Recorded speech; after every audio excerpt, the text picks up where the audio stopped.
Hello? Don't feel sorry for me about the title. I've not thought that way yet. That's why this is going to be therapy, because it's me exploring what's going on in reality with regards to my grandfather passing a couple of weeks ago and me finding out today. I think that's going to be the biggest fucker, the delay in me finding out.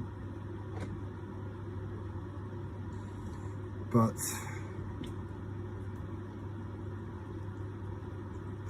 yeah, life has been really weird. Really weird from my perspective. I think before it would have just come under the bracket of my mental health. But now, because I've got a certain amount of understanding of what my mental health requires, and I just have to surrender to that and do that, otherwise I'm done for. So it's like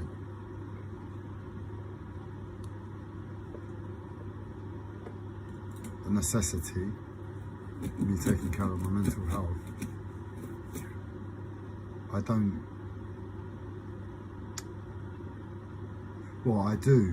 do think about how bad my mental health gets, but it's been so bad for so long, I don't need to think about that really.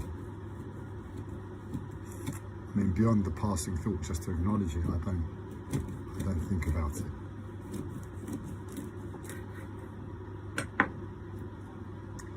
And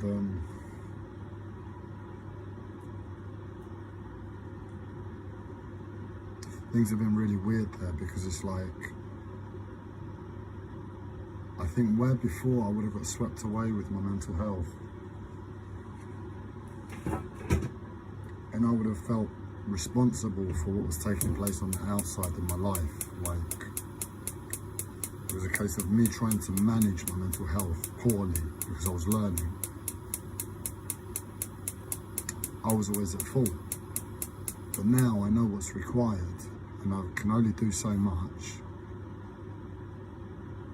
And I know when, I've exhausted my limitations. That's what I'm saying. And then I stop and I look at the situation, and it keeps changing.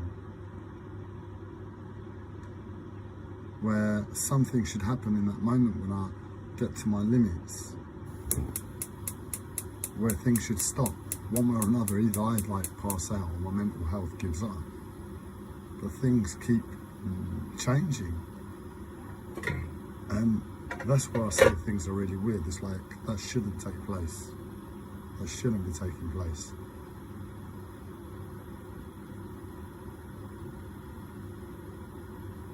And it's almost like I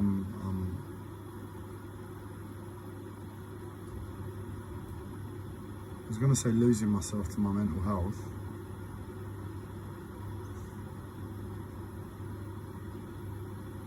But in honesty, I lost myself ages ago, as soon as I got my mental health disorder, before I got my mental health disorder. And if anything, I found myself just that small little bit, and I'm like, wow. My mental health isn't even as bad as it's been before. But because of the perspective I have, it's absolutely ridiculous. It's like the worst it's ever been. And that's not even the main problem again. The main problem is my physical health. And the main problem is the collective psychosis. How we all aren't helping where we should, in terms of what we understand as the societal normality for exchange. In other words, if you go to A&E, you understand when to go to A&E. You don't go to A&E if you cut your little finger and there's a little bit of blood, you get a bandage. You cut your leg and There's like blood pouring out of you. You know, you've tried using a bandana and there's still blood soaking through. You go to A&E. It's common sense. And A&E helps. They don't turn you away.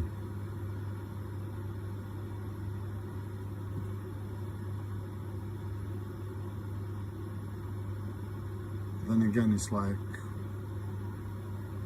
if you've got an internal bleed and you go to A&E and you say, you don't know it's an internal bleed, but that's what you've got. And you say, look, these are my problems, and I've been complaining about my physical health. This is what I suspect. And you've got a mental health disorder, and you're in stress because of the pain, and you're trying to communicate, and you're expecting the doctors to listen from the perspective of a doctor, from what I imagine a doctor, a wise person that takes charge of a situation to heal. But I guess that's probably what it is, in my ignorance, in my innocence, in my autism, in my arrogance. I don't understand how doctors heal, because there seems to be an added element of a mental, always a mental attribute added to what should be just like a cut and shut process. If you're not physically bleeding, if you're not physically broken, visibly, it's almost like a joke for the way in which you can be treated.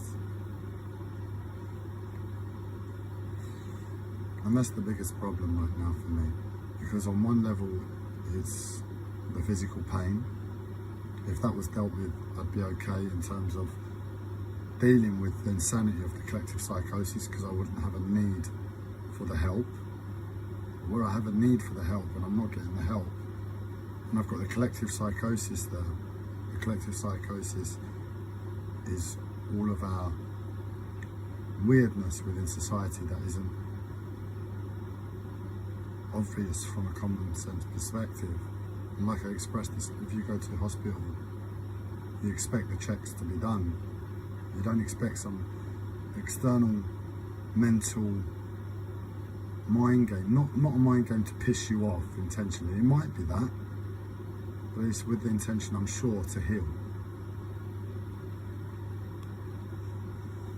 But sometimes pissing someone off in the right way, you can get healed, as much as that's a fucking logic I wanna never see happen for a fucking enlightened human race.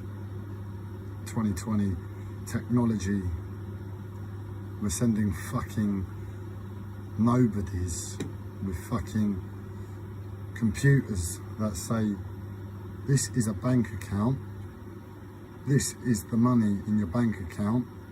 What that value is held upon in reality is just that collective fucking fear of survival, and fear of failure, and fear of suffering.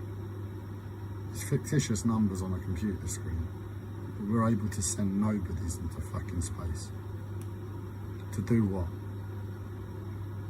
An enlightened race. So that should be a fucking achievement. But we've got war going on.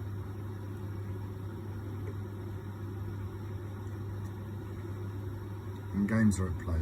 That's the context. I don't want to go too much more into that. But my grandfather, I found out, passed away 2 weeks ago today. Not 2 weeks ago today, but I found out today he passed away about 2 weeks ago.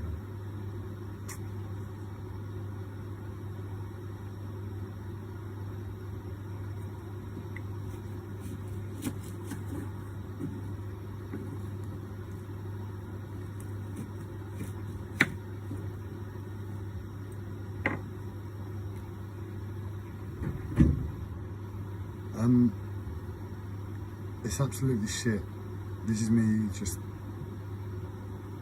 turning my head away from the main problems that are demanding my energy in the first instance, to deal with something that on a human level should take priority above any pain. any fucking games that anybody's played, any fucking mental health disorder. But I am very stressed, I am very ill. And I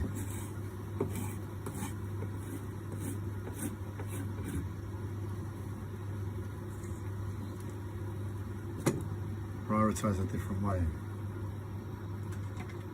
Are you all ill? Are you able to say that?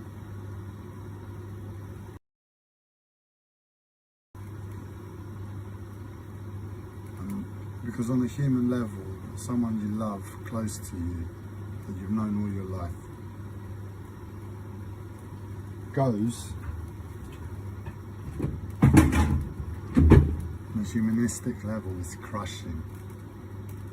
It's soul destroying. It's like, you can't breathe. How are you going to live never seeing this person again? And that's where I am. That's where we all are when we have a bereavement of somebody close to us passing. I don't give a fuck if you're Babaji and you have the mind of the fucking ultimate warrior of all time, or Joe Schmo that's homeless on the streets, and you have someone close that passes from you. It's the same thing. The mind is there that gives us a construct to say, yes, I understand it this way, I understand it that way, I understand it the other way. My mental health has taught me, and this is what the mind learns, to deal with. It's appropriate to be outwardly emotional all the time and mourn in a very